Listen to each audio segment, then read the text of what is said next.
Os colaboradores e amigos do Ministério Jimmy Swaggart convidam você a se unir conosco nesta hora de culto e louvor, quando Jimmy Swaggart vai proclamar com ousadia a mensagem do poder de Jesus para mudar vidas. Sometimes gently sing. Glória a Deus. Aleluia. Aleluia. Aleluia, aleluia. Louvado o nome de Jesus. Obrigado, músicos, cantores. Os que trouxeram a Bíblia, abram, por favor, no livro de Atos, capítulo 1. No livro de Atos, capítulo 1, começando no versículo 2. Lucas escreveu estas palavras e diz: até o dia em que, depois de haver dado o mandamento por intermédio do Espírito Santo aos apóstolos que escolhera, foi elevado às alturas. A estes também, depois de ter padecido, se apresentou vivo com muitas provas incontestáveis, aparecendo-lhes durante 40 dias e falando das coisas concernentes ao reino de Deus. E comendo com eles, determinou-lhes que não se ausentassem de Jerusalém, mas esperassem a promessa do Pai, a qual disse ele: de mim ouvistes, porque João batizou com água, mas vós sereis batizados com o Espírito Santo não muito depois destes dias. Eu quero falar sobre um tema muito palpitante: o que aconteceu da cruz até o trono. Da hora em que Jesus morreu, até a hora, 40 dias depois, em que, depois da ressurreição, ele ascendeu do Monte das Oliveiras e voltou à glória. O que aconteceu nestes 40 dias e 40 noites? O que aconteceu da cruz até o trono? Esta é a mais emocionante história para a raça humana que lábios humanos já contaram, ou que o coração humano jamais sentiu. O que aconteceu da cruz até o trono? Construímos uma igreja e uma escola bíblica há algum tempo na pequena cidade de Waterloo, bem perto da grande metrópole de Bruxelas, capital da Bélgica. Bruxelas e Waterloo estão interligadas como se fossem uma cidade.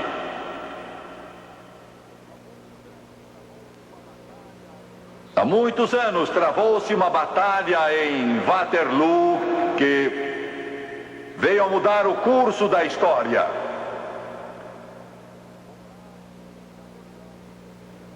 Foi lá que Napoleão enfrentou Wellington, o mais poderoso general que a Grã-Bretanha já teve, e Napoleão, que alguém chamou o arcanjo da guerra. Era a chance de Napoleão dominar o mundo. Se ele derrotasse Wellington em Waterloo, o mapa do mundo teria sido bem diferente. O futuro da humanidade teria sido diferente. E ele chegou perto de conseguir. Eu estive lá há dias nesse campo de batalha, onde quase 150 mil soldados morreram naquela terrível batalha de algumas horas. Wellington ocultou suas tropas ao longo de uma estrada, com aterros de um lado e do outro, e por uma outra razão, sabida só por Deus, Napoleão, ele não compreendeu bem o que estava lá. Quando lançou o ataque, as forças mais poderosas da face da terra, a excelente guarda napoleônica que dominou toda a Europa, ela encontrou um muro e foi rechaçada. Napoleão não cedeu nada. Por uma razão desconhecida, ele continuou dando a ordem de avançar, de ir em frente, ir em frente, ir em frente. E seu exército foi desbaratado. E Napoleão foi feito prisioneiro. E ali se desfez todo o seu império. E em Londres, no alto de um edifício, porque isso foi antes do telefone e do telégrafo, ergueram grandes letreiros que diziam: derrota total, mas surgiu um forte nevoeiro e cobriu o letreiro. E então milhares e milhares de londrinos gemeram, choraram, mulheres desmaiaram, pensando que Wellington tinha sido derrotado. Mas de repente, aquele nevoeiro foi levado pelo vento e o sol começou a brilhar e apareceu o restante da mensagem: derrota total de Napoleão. Há 2000 anos atrás, Satanás resolveu conquistar e dominar este mundo, e a terra estava em jogo, e todos os seus habitantes, todas as crianças que viessem a nascer, tão úteis, tão importantes, tão valiosas, que Jesus disse: uma alma vale mais que o mundo todo. O magno conflito, morte contra a vida, pecado contra a salvação, inferno contra céu, trevas contra a luz, se desenrola em um monte.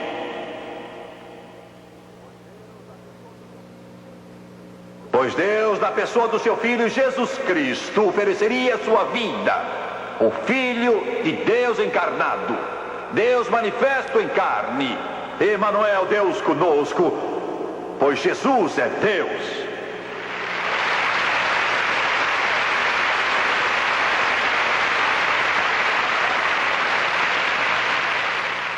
Ele seria pendurado num monte. Ele morreria como ninguém já morreu. Ele sofreria como ninguém nunca sofreu. Ele tomaria sobre si, tornando-se oferta pelo pecado, todos os pecados do homem, para que fôssemos livres.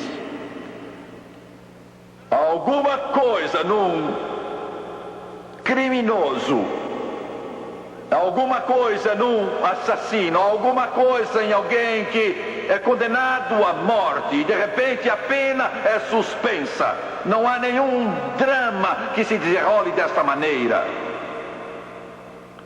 Eu vi na televisão há pouco tempo atrás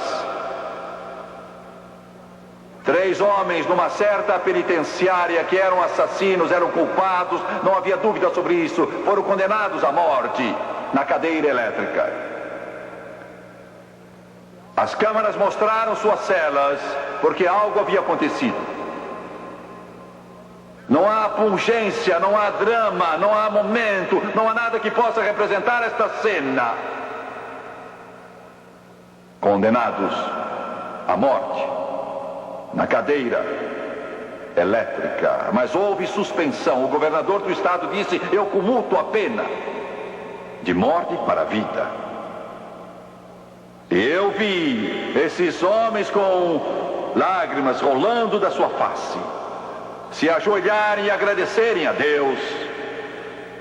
Eu nunca os tinha visto em minha vida, não sabia quem eram, mas eu chorei com eles, alegrei-me com eles, chorei com eles. Sabe por quê? Porque há 2000 anos Jimmy Swaggart estava condenado a ir para o inferno e não haveria perdão, não haveria esperança para ele. Mas o Senhor Jesus Cristo comutou a sentença de morte para a vida e tomou o meu lugar e sangrou e sofreu e morreu numa cruz para que eu fosse salvo. Foi o meu maior momento. Os jornalistas podem zombar, Hollywood pode tentar representar isso, mas não podem nem chegar perto daquilo que se deu naquele dia. Porque naquele dia tão tenebroso, eles o penduraram numa cruz e Satanás sentiu uma alegria infernal. O inferno deve ter zombado, as trevas devem ter triunfado e a morte deve ter rido. Deus ia morrer. Mas espere só, diabo, o domingo vem aí. Glória, aleluia, aleluia. E a horrível, medonha, monstruosa, infernal agonia. A morte senta no seu trono, suprema sobre a humanidade. Mas espere um pouco, morte, o riso vai morrer na sua garganta, porque o domingo vem aí. Eu estou aqui para dizer que apesar do mundo hoje, eu estou aqui para dizer que a dor e sofrimento hoje, eu segurei muitas criancinhas em meus braços e vi os olhos deles embaciados de fome. Olhei para seus corpos esqueléticos, segurei suas mãos e vi os seus bracinhos frágeis. Pus os meus dedos no seu rosto e encostei meu rosto no delas, sabendo que iam morrer, não por causa de uma terrível doença, não por causa da leucemia que ataca tantas criancinhas, nem por causa de câncer, mas por falta de algum alimento, um pouco de pão, alguma coisa. E eu as acheguei a mim pensando se elas sabiam, pensando se elas sentiam, pensando se elas entendiam. Diabo, é sexta-feira, mas o domingo vem aí. O domingo vem. A dor, a doença, o sofrimento, o crime, a guerra, o ódio estão no mundo hoje, mas o domingo vem. Estou aqui para dizer que o mundo não vai explodir numa agonia de poeira termonuclear, não vai morrer pelas mãos de um maluco qualquer, mas estou aqui para lhes dizer que Jesus vai voltar, o Rei dos Reis e Senhor dos Senhores vai voltar. Ele terá a última palavra, terá a palavra final, cantará o último hino, ele dirá a palavra final. Jesus Cristo, o Senhor da glória, o Rei do céu já triunfou e ele vai voltar outra vez. Satanás vai atacar, mas acabará sendo derrotado. E Satanás foi derrotado. Foi derrotado no Calvário 2000 anos atrás. Nunca houve um momento como o da ressurreição de Jesus. Palavras não podem expressar, o coro aleluia não pode cantá-lo, a língua do pregador não pode dizê-lo, o coração da criança não pode sentir. Tem toda aquela glória da ressurreição, quando o sol surge esplêndido, o Filho de Deus saiu daquele túmulo e os anjos disseram: não está aqui. Mas se vocês estão procurando os ossos naquela cripta, se estão procurando nos mausoléus, se estão buscando entre os mortos, não está aqui. Se o estão buscando entre os mortos, entre aqueles que já partiram para o além, não está aqui. Mas se vocês estão procurando nesta sepultura, a sepultura em Jerusalém não está aqui, já ressuscitou. Glória. Eu clamo, eu canto, eu acordo todo dia e digo: ele está vivo. Sou um fanático. Vocês estão vendo um fanático de verdade, genuíno, de corpo inteiro, fanático. Glória a Deus, ele enche meu ser, ele domina toda a minha vida. Não está morto, está vivo, não está no túmulo, ele está sentado à mão direita do Pai, sua missão cumprida, intercedendo a favor dos santos. Satanás está derrotado, a morte já foi vencida, a sepultura foi conquistada e Jesus Cristo vive.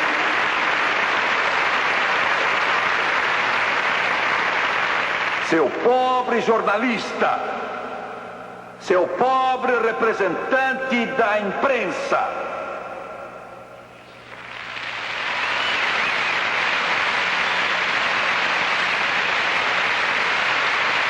você escreve a respeito de um grande jogo qualquer de futebol. E você diz, mas que página brilhante!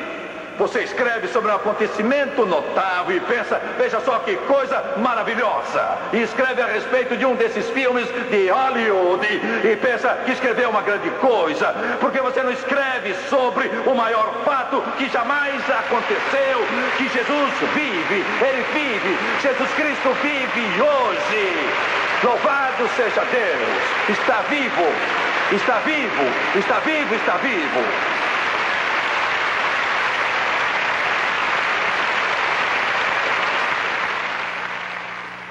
Meu Deus, isso faz você gritar.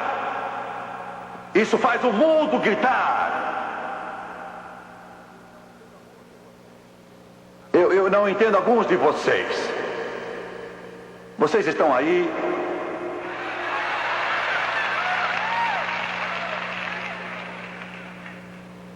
Eu tenho pena de vocês. Por isso que ele disse que a trombeta vai soar 2 vezes quando ele vier. Vai tocar a 2ª vez para acordar alguns de vocês.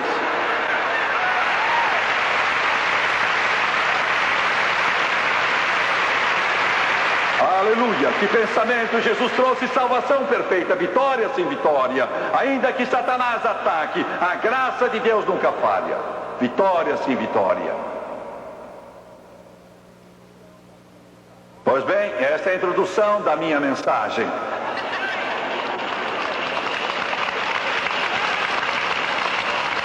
O que Jesus fez, o que aconteceu da cruz até o trono. O que aconteceu da cruz até o trono. 40 dias e 40 noites, ele andou na terra. Foi visto. A primeira coisa que nos deu foi salvação. Naquele dia memorável, registrado em São João, capítulo 1, quando João Batista estava batizando no Rio Jordão,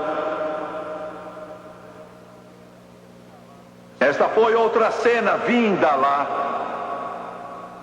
da eternidade. Eu posso ver João Batista batizando em nome de Deus os que vinham para servir a Deus, arrependidos. Deve ter sido uma multidão esse dia. E de repente, uma coisa elétrica corre e enche o ar. Pode-se sentir. O Batista deve ter parado um pouco de batizar. E de repente ele vê Jesus. Que momento deve ter sido?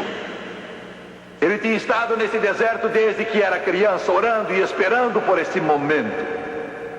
Foi eletrizante, foi estupendo, foi cativante, foi cintilante, foi tão grandioso que nem se consegue descrever. E ele disse, eis.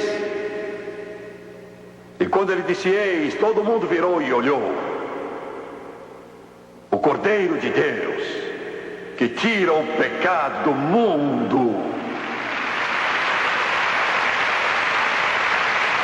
Você entende o que João está dizendo? Você entende mesmo o que João está dizendo? Entende o que João disse naquele dia? Eu sendo gentio, você sendo gentio, nós não entendemos como deveríamos entender. Mas João era judeu e sendo judeu, ele sabia o que estava falando. Quando disse, eis o Cordeiro de Deus que tira o pecado do mundo. Quero que você note 2 coisas. Primeira, ele usou a palavra pecado, não disse pecados no plural, e sim pecado singular. Tira o pecado. O homossexual não tem de ficar preso. O alcoólatra não tem de ficar preso. Aleluia! Glória a Deus! O drogado não tem que ficar preso. O pecador agora é livre. Jesus tira o pecado do mundo. Porque por 1600 anos, desde a lei de Moisés, tinham sacrificado milhares e milhares e milhares de cordeirinhos. Dizem que provavelmente o povo judeu sacrificou 2 bilhões de cordeiros durante todos estes anos. Pense nisso. Não 2 milhões, mas 2 bilhões. Guardavam um cordeiro para o dia da expiação 2 semanas. Então o examinavam bem, para ver que não fosse doente, que tivesse saúde perfeita, sem mancha nem ruga, quando era morto. Eles cortavam no dorso e abriam a carne para ver se não havia defeito nenhum na carne. Porque ele era o tipo do cordeiro vindouro. Tinha que ser perfeito. E eles então ofereciam dia após dia, dia após dia após dia. Mas Paulo testificou na carta aos Hebreus, no capítulo 10, versículo 4, que o sangue de touros e bodes não podia tirar o pecado. Tudo que fazia era cobrir, só cobria o pecado. Os pecados do povo eram só cobertos e afastados, mas continuavam lá, cobertos, só afastados. Os pecados estavam lá, cada vez mais e mais numerosos. Um monte que parecia atingir a eternidade, sempre mais alto. Os meus e os seus pecados, os pecados de todos que já viveram. Todos esses touros, bodes e cabras e pombras eram centenas de bilhões que não podiam tirar o pecado, só podiam afastá-lo. Quando João disse: eis o Cordeiro de Deus que tira o pecado do mundo, ele sabia o que estava dizendo.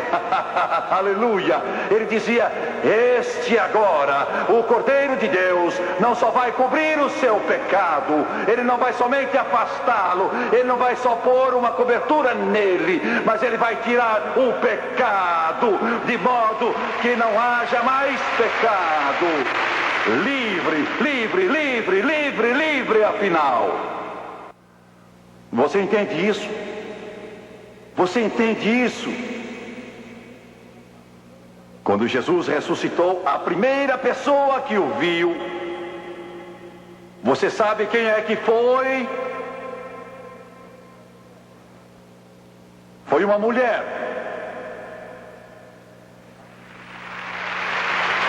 Aleluia. O que está dizendo Swaggart? Digo que Jesus Cristo libertou a mulher. Digo que Jesus Cristo libertou a mulher. Digo que a mulher hoje goza liberdade. Glória. O primeiro não foi Pedro, Tiago, não foi João, não foi Tomé, não foi André. Foi a Madalena. Maria. Aleluia! Glória!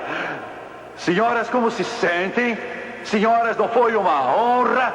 Ele saiu fora do túmulo. Poderia ter tido um séquito da hóstia angelical para servi-lo. Poderia ter os apóstolos em fila. Mas teve ali a mulher de quem tinha expulso 7 demônios para saudá-lo primeiro.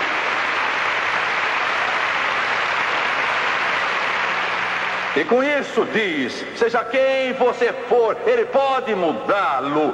Seja você quem for, ele pode libertá-lo. Seja quem for, ele pode salvá-lo. Você está assistindo pela manhã, está assistindo à noite, você está assistindo homossexual e a sua consciência está roendo. E você morre aos poucos e já não aguenta mais. E você não sabe o que fazer. Eu sei de um que pode libertá-lo, que pode mudá-lo. Nesta hora, pelo poder de Deus, não uma reabilitação psicológica, mas um milagre, mudança instantânea pelo poder do Todo-Poderoso. Glória. Um senhor me escreveu há dias e disse: Jimmy Swaggart, aqui está o meu último dinheiro que costumo gastar com bebida. Estou mandando a você, para você pregar na televisão, e com a ajuda de Deus eu nunca mais vou beber nada. Eu já esbanjei 10 fortunas, estou arruinado, mas pedi que Jesus me viesse salvar. Você treme, sofre de delirium tremens, mas Ele pode libertá-lo agora, agora mesmo, miraculosamente agora.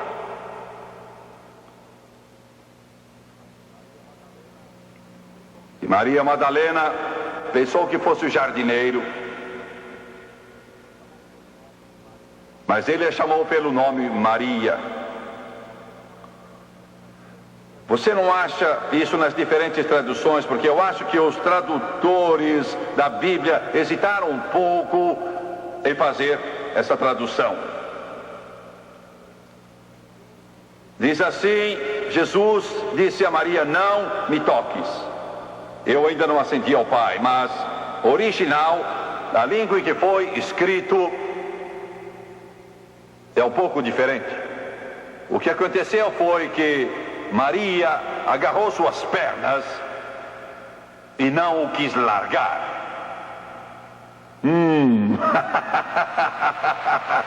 Glória! Eu não a culpo. E então o original diz que ela segurou Jesus Cristo. Ela segurou com força. Meu Senhor estava no túmulo, mas agora vive. Ele está aqui, eu não vou soltá-lo.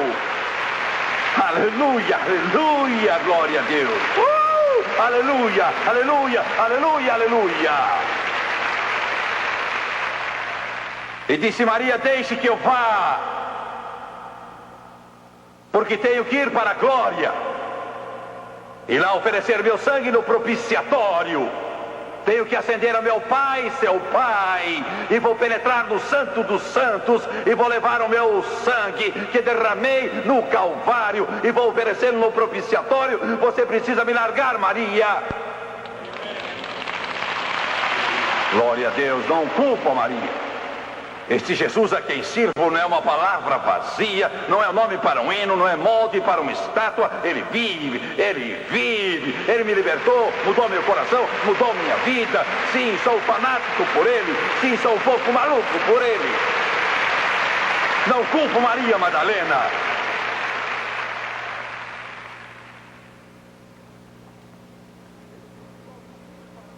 Ele disse: vou subir para meu Pai. E foi quando ele ofereceu o sangue no propiciatório. Quero falar sobre o propiciatório. Deus instruiu Moisés quanto ao propiciatório. Bezalel o construiu. Ele foi ungido por Deus para fazer o propiciatório. O propiciatório era de fato uma tampa de ouro batido. Era uma peça só, posta sobre um cofre, 2 metros de comprimento, 1 metro de largura, feito de ouro também. Nesse cofre estavam a vara de Arão que floresceu, o pote de maná e o decálogo, os 10 mandamentos. No propiciatório havia 2 querubins com as asas estendidas por sobre ele, tocando um ao outro, com a face voltada para o propiciatório, feito de ouro batido, toda uma peça de ouro só.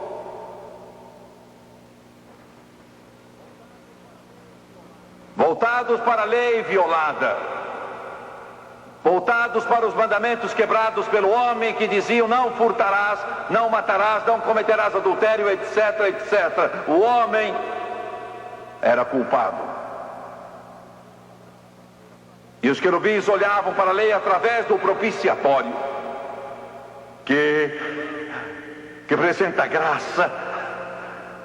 Aleluia, como diz o hino: gastei anos na vaidade e orgulho, desprezando o Senhor crucificado, não sabendo que por mim morrera no Calvário.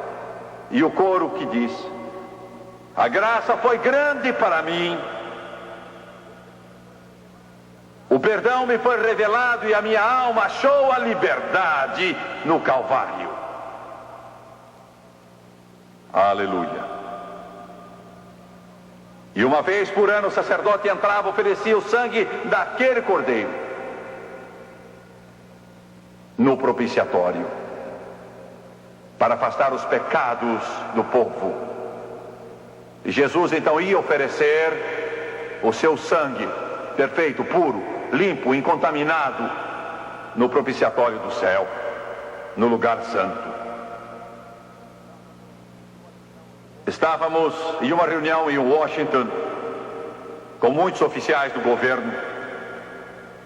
Uma TV estava lá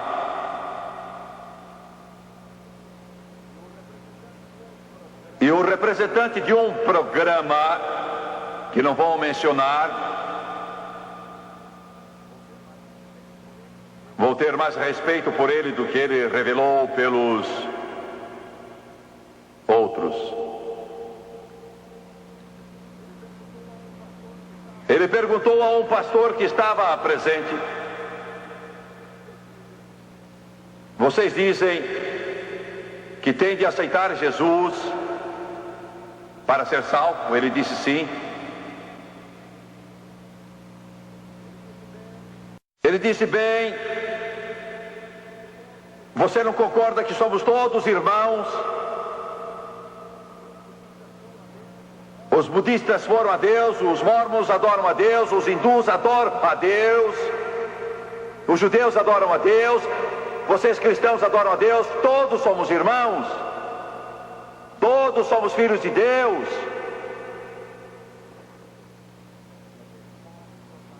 E aquele pobre jornalista teve de ouvir a resposta seguinte: não, senhor, não somos todos irmãos. Não somos todos filhos de Deus, somos todos filhos de Adão. Somos todos filhos de Adão. Para ser filho de Deus, você tem que aceitar Jesus Cristo. É isso que intriga o mundo, é com isso que o mundo se irrita, é por isso que o mundo range os dentes. Eu vou para o céu, mas vou do meu modo. Vou ter minha religião, vou ter minha salvação. Jesus talvez fosse um bom homem, talvez, não sei, não creio que ele tenha sido filho de Deus. Eles dizem: não posso aceitar sua religião, pastor, amigo, não é minha. Ela vem desse livro.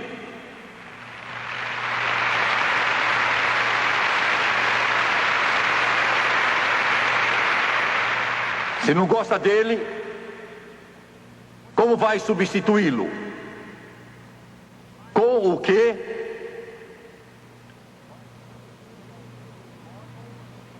Vai substituí-lo com o livro de Mormons? Vai substituí-lo com o livro de algum filósofo moderno, talvez? Com o que vai substituí-lo? Não há nada como este livro. É a palavra de Deus. Louvado seja Deus. Quando o mundo se desfizer e as trevas se espalharem, este livro continuará. Porque é a palavra do Todo-Poderoso. E você não irá para o céu se não aceitar Jesus Cristo como seu Salvador pessoal. Não pode chegar a Deus se não aceitar Jesus Cristo como seu Salvador pessoal. Por quê? Porque Ele é Deus, porque Ele veio do céu, não foi outro, mas Jesus Cristo veio do céu e morreu lá na cruz do Calvário e pagou o preço dos seus pecados. E você vai ter de responder a Ele.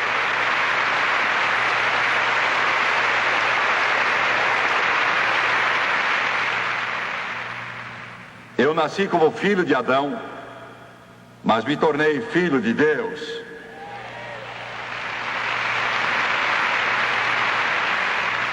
Em segundo lugar, não só Ele nos deu salvação, mas nos deu vitória. Vitória, vitória. Eu quero dizer uma coisa aqui antes de continuar. Não tenho paciência, e Deus não tem paciência com crentes cara comprida. Azedos, zangados, de cabeça baixa. Alguém me perguntou há dias: você é membro da família da fé? Eu disse: sei que não sou membro da família da dúvida.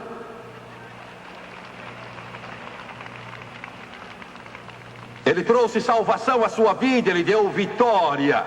Você deve se levantar de manhã com um sorriso e deleitar os ombros, olhar o diabo bem firme nos olhos e dizer: esse é outro dia que o Senhor fez, vou me regozijar e alegrar nele. Ele deu vitória a você, deu alegria a você, deu paz a você, deu poder a você. Vitória, vitória, vitória. Pois bem, a Bíblia diz que Jesus desceu até o inferno E ele levou cativo o cativeiro e concedeu dons aos homens. A Bíblia diz que ele deu apóstolos, profetas, evangelistas, pastores e mestres. Vou ajudá-los um pouco. Estão vendo estes homens na plataforma hoje? Eles são dons.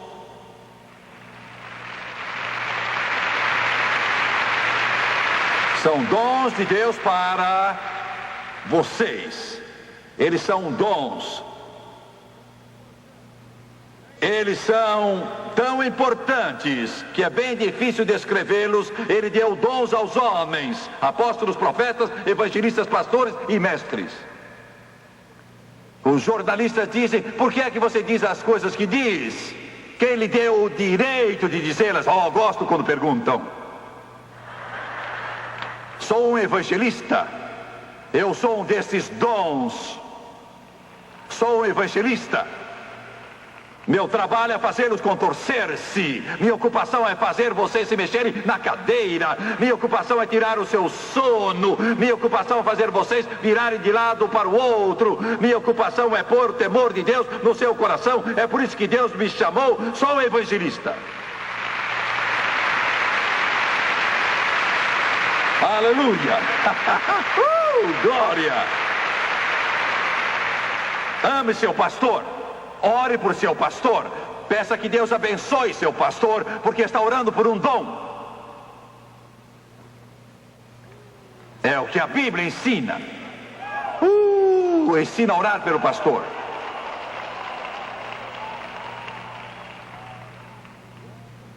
Agora, o homem caiu. Senhor evolucionista. Mas não caiu de uma árvore.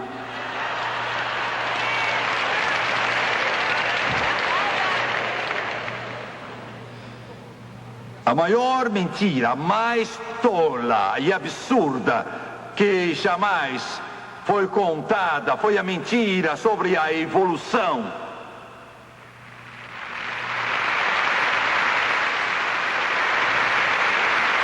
Que há 10 bilhões de anos você surgiu de um tipo de vida primitiva. E você ficou nadando no oceano por 1 bilhão de anos e afinal chegou a uma praia.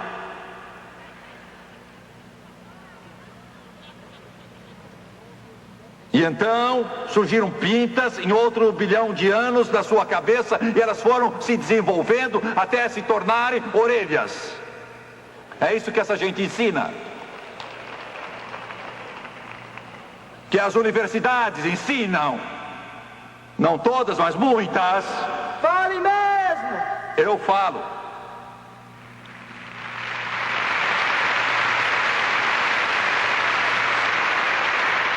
E outra pinta na frente, buscando a luz, e se tornou os olhos.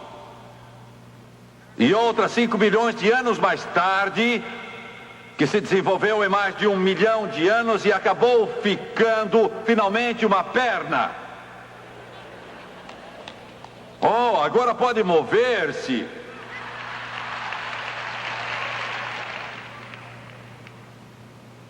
E veja o que mais. Desenvolveu uma cauda para pendurar na árvore.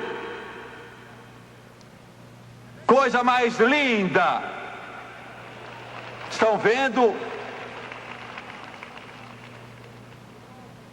Não é mais fácil crer que no princípio Deus criou os céus e a terra?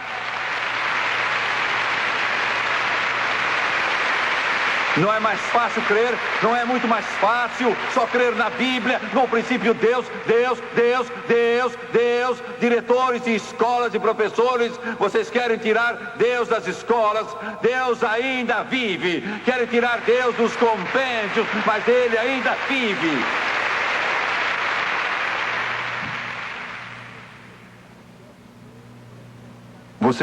Você quer me ver ficar zangado mesmo? Quer me ver ficar cheio de indignação?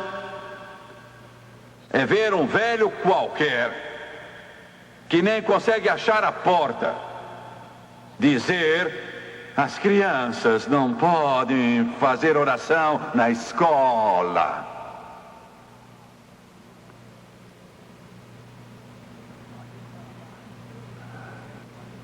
Aqui no Canadá eu não sei o que acontece, mas nos Estados Unidos demitiram um técnico porque curvou a cabeça e orou com o seu time antes que fosse jogar. E um certo juiz disse a um formando que não podia orar quando fosse fazer o seu discurso à classe de formandos. Mas eu teria orado.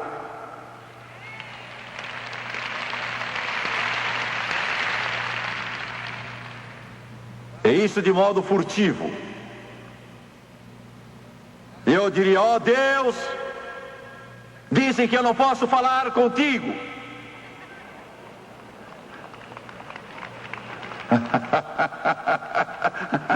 Então, eu acho que não posso, mas se pudesse, então é isso que eu diria. Aleluia, aleluia, aleluia. Ditadores surgem em vão, déspotas surgem em vão, os tribunais surgem em vão, mas esse livro permanece. O Deus desse livro é para sempre. O Deus desse livro viverá para sempre.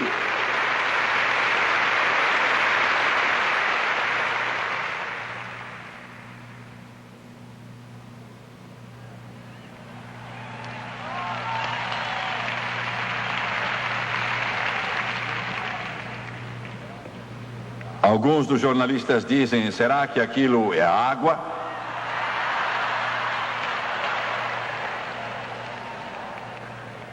Sim, é água, e se você chegar perto eu batizo nela também.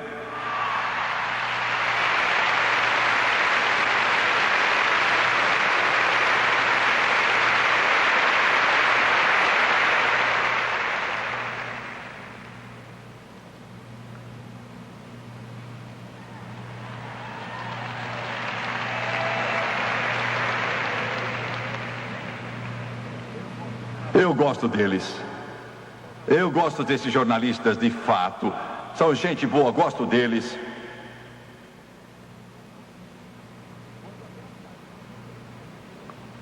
Quando Adão caiu,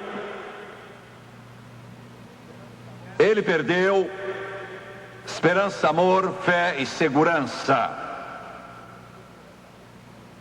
Desespero substituiu esperança, medo substituiu amor, dúvida substituiu fé, preocupação substituiu segurança. O homem se envolveu na dúvida, desespero, medo, aflição. Quando Jesus ressuscitou, eis o que ele fez, o que aconteceu desde a cruz ao trono. Quando ele ressuscitou em suas aparições, 10 aparições ao que saibamos, a Bíblia nos fala delas, mas só conta o que aconteceu em diversas dessas aparições. Os outros silenciaram.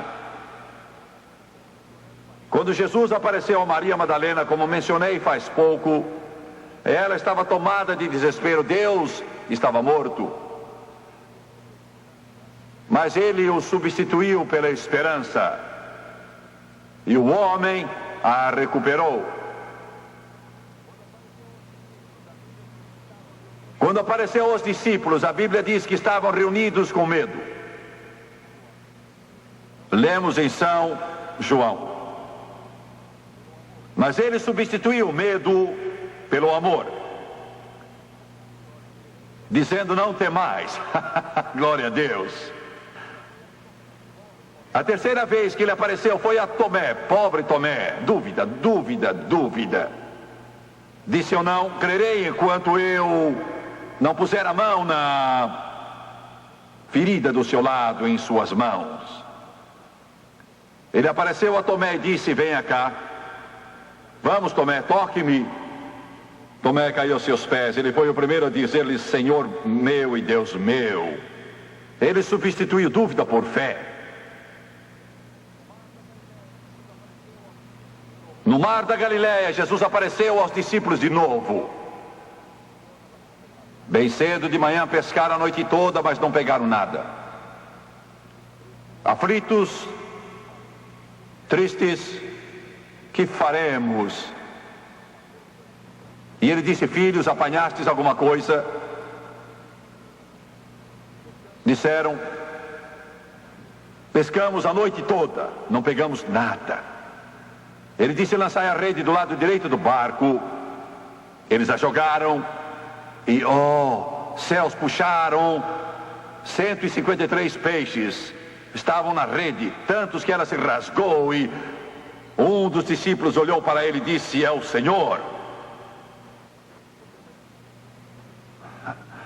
Você conhece Pedro? Sabe como ele é? Ele pulou na água. A glória!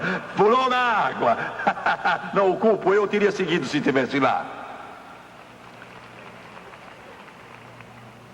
Substituir a aflição por segurança. A última coisa, não só nos deu salvação, nos deu vitória, mas nos deu o Espírito Santo. Ele disse: eu enviarei outro Consolador, outro ajudador, o Espírito Santo.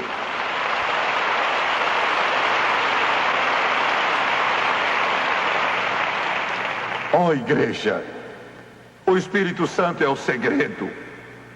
Não o diploma de universidade, não o templo que custou milhões, não talento, habilidade, mas o Espírito Santo. O Espírito Santo. Quando eu era menino de 8 anos, minha avó foi cheia do Espírito Santo. Fazia pouco tempo eu ia lá, mesmo que o meu pai me proibisse e dissesse: não vá, se for apanha. Ele dizia: a religião pôs a sua avó maluca, perdeu a cabeça, está falando em outras línguas, está fora de si, está doida, está biruta mesmo, está com o parafuso frouxo, ela está completamente fora de si, não está certa. E você não chegue perto, se você chegar perto vai pegar em você. Estava certo. Estava certo. Estava certo. Graças a Deus estava certo. E eu ia lá 3 vezes ao dia. Foi durante o verão, eu estava de férias e eu me sentava, não consigo agora, mas cruzava as pernas, à moda dos índios.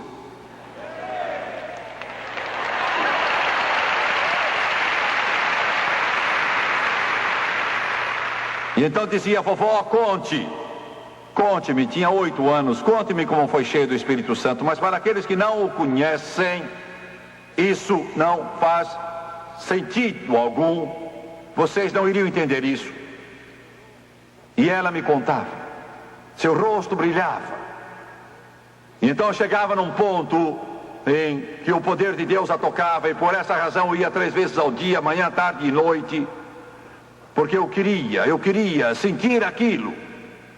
Janete cantou: a gente se sente bem. Não vivo de emoções, vivo pela fé. Mas eu era garoto de 8 anos e eu sentava lá. Ela chegava ao ponto que me contava a mesma história 3 vezes ao dia.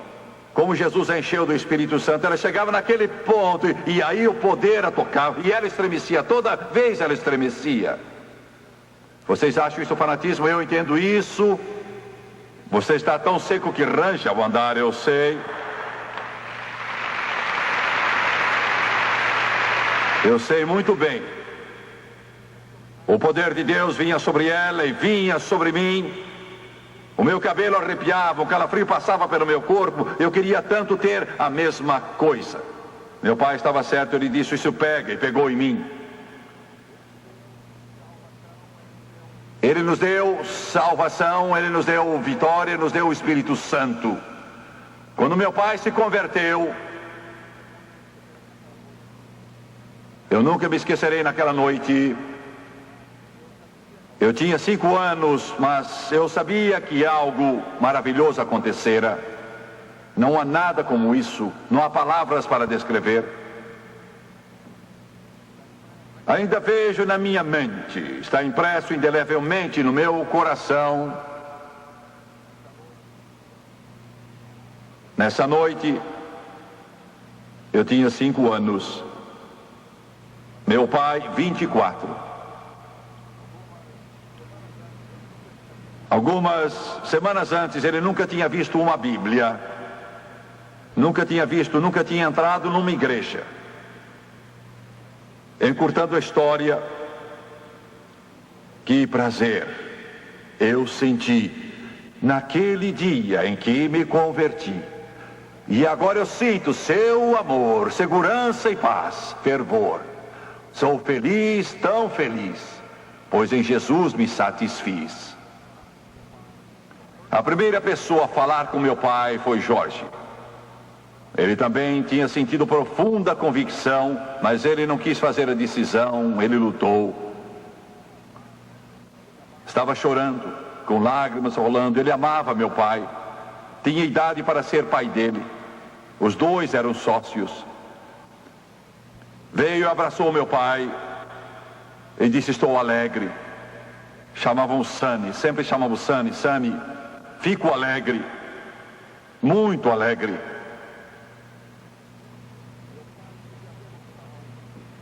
Meu pai queria vê-lo salvo, mas Jorge não se decidia. Pegou o vício de beber, perdeu um negócio após outro. Ele bebia tanto que o seu corpo ficou afetado. Ele teve um derrame, andava arrastando a perna na rua, perdeu seus carros, perdeu sua casa, mudou de uma bela casa para uma outra, um barraco. Não quis dizer sim a Jesus. Acabou perturbado na mente. E ele podia ser visto andando em frente da nossa casa. Meu pai muitas vezes o apanhou e muitas vezes meu pai testemunhou a ele, mas ele era rebelde e blasfemava. Lembro-me quando o filho dele morreu. Eu lembro dessa criança, cabelos encaracolados.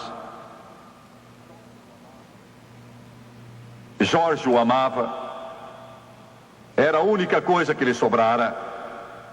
Eu lembro daquela casa pequenina e me lembro do caixão, me lembro do menino naquele caixão com 4 anos e os seus cabelos bem pretos.